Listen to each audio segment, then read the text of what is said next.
gotten back to the gym. I had done water aerobics for a year prior because I couldn't move in any other place. So trying to get my muscles strong before surgery. So I'm back to that. I couldn't do anything other than water before. And so this last week I started a whole new class that's actually inside the gym. And so that was kind of fun. It was like, wow, I'm actually doing like real people stuff. This is cool. And yeah, there's no limit. I've taken longer walks, so I've tested out, how long I could go, and I'm looking forward to being able to take my day hikes like I used to be able to take. I know I've gone for a mile walk and had absolutely no problem. When I ended the walk, I knew I could probably go farther. So the day hikes are definitely something that I could do. All the things that I thought I had to give up are all open and available, and I'll be able to do them. So it's right now is like this super exciting time because I'm strong enough to do it, and now let's just go do it.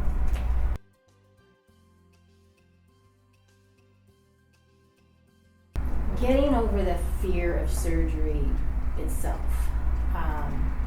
Probably why I put it off for so long, because that whole idea of somebody cutting down to the bone, doing something, I've never done anything that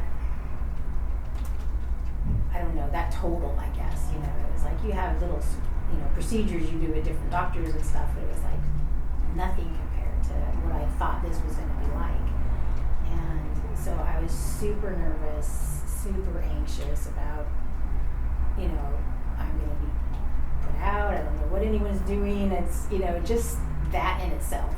And so that was the hardest thing, is just finally getting to a point where I just have to. And so I sort of kind of resigned myself to it. But now I know, what's involved in everything. It's like, if I knew now what I knew, I wouldn't have had any qualms at all. I would have been totally okay with it. But at the time, you just don't know.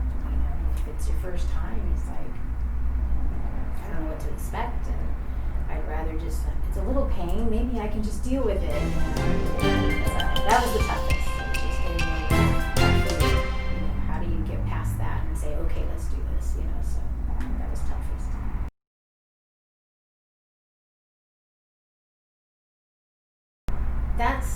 That's gotta be just Dr. Jamali and his staff, between the two and the group together.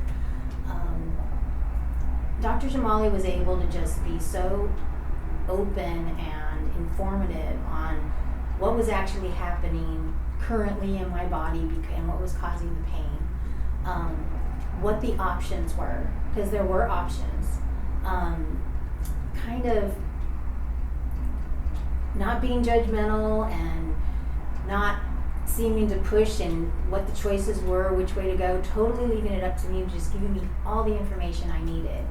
And because of the way he presented that, it just, the anxiety I had about going into surgery sort of dissipated a little bit. It was just, okay, I know what's going to happen. I know why we have to do this.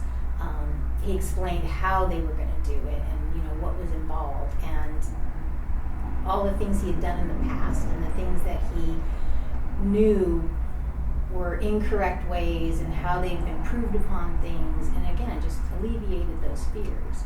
And so once we got the decision to do it, then the rest of the staff was just, right there to support and help me figure out how do we get all the pre-op appointments, everything that needed to go into getting this happening, and make it as easy for me as possible. And if I had questions, why are we doing this? Why do I need this? Just totally, again, open as like, well, we do it this way and this way, this is how it happens, and this is why we need it. And it just made it so, I won't say super, this is a simple thing, but looking back for how I thought I was going to have to deal with it, just, made it like just one step at a time. And just next thing I knew, I was at the hospital, and it's day one now, is trying to do this. So that was probably the best, just knowing that everyone was behind me. It was like having a cheering squad almost, rooting for you kind of a thing. So it was cool.